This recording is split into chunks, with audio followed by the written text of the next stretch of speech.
and welcome to the first episode of the Pipe Dream Meme. I'm Julia Mohammed. I'm Rebecca Ananda, and we're coming to you from the beautiful city of Toronto, where we live, work, love, and play. And apparently, we're not the only ones. According to the World Health Organization, about 55% of the world now lives in cities.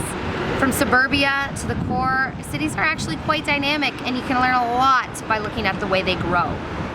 Because I'm a mega nerd, I decided to look at some data from the neighborhood where I live, in downtown Toronto. And something really surprised me. If you're gonna rent a one-bedroom apartment in central Toronto, that's gonna set you back, on average, over $1,200. And a bachelor? You're looking at almost $1,000. Despite this, millennials, me, you presumably, the underachieving, underemployed demographic that the mainstream media likes to pick on, are actually flocking to the city in droves. In one downtown Toronto ward, the number of millennials calling it home went up by 42% in just 5 years. Across the downtown core, the population growth for people aged 20 to 34 outstripped the general population growth by at least 10%, often more.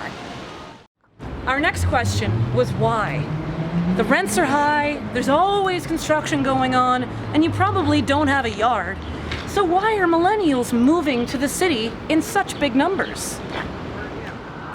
How old are you? I am 21. 32. I'm 28 years old. I'm 27. 28.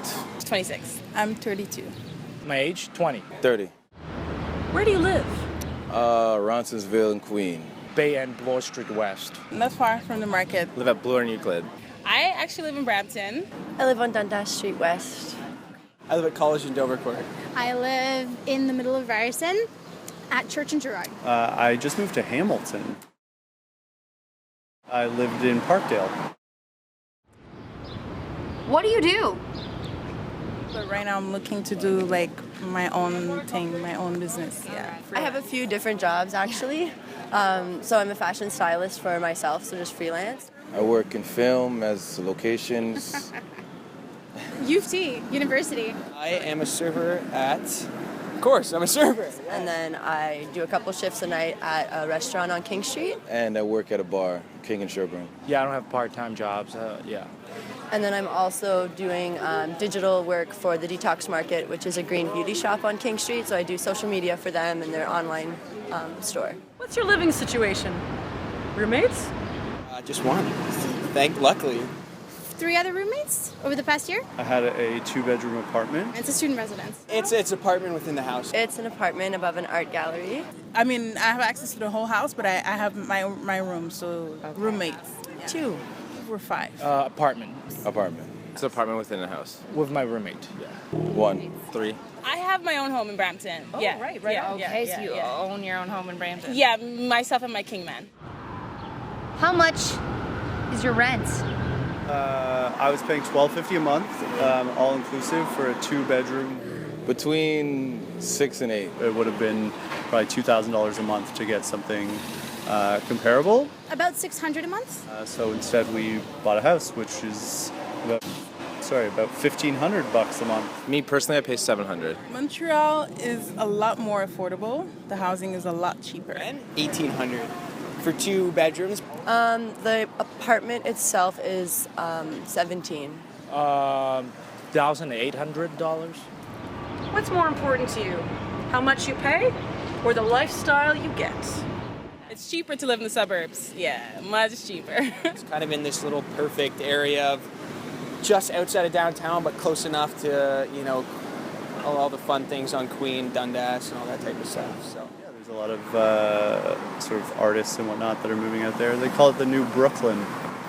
That's the vibe. Very up and coming, and there's a lot of stuff to do around there, so I'd rather live where it's happening than somewhere else. The cost of housing, you know what I mean, it's totally different. Like the house that I have in Brampton here would probably be like $1 million or something down here, you know what I mean? Because it was close to work and it was a nice spot. There's a lot of young people there.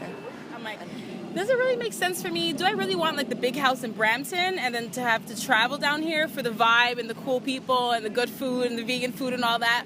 Or would I just rather kind of have a little place down here, and Definitely left because of cost, but also, again, cost related. Like trying to be a grown-up and buy something in Toronto is essentially impossible. So what did we learn from all of this? Nothing. But seriously, I mean, the majority of the millennials we spoke to worked multiple jobs and lived with multiple people in order to live in a locality that is fun and vibrant. And most people do feel the rent is too high, but that it's all worth it to live the life they want. Cheers to that. Cheers to that. Oh, so good. We're going to get deeper into the issues of housing, affordability, and the challenges of urban living in later episodes, so hang tight. Thanks for watching. Don't forget to like and subscribe for more top-notch content.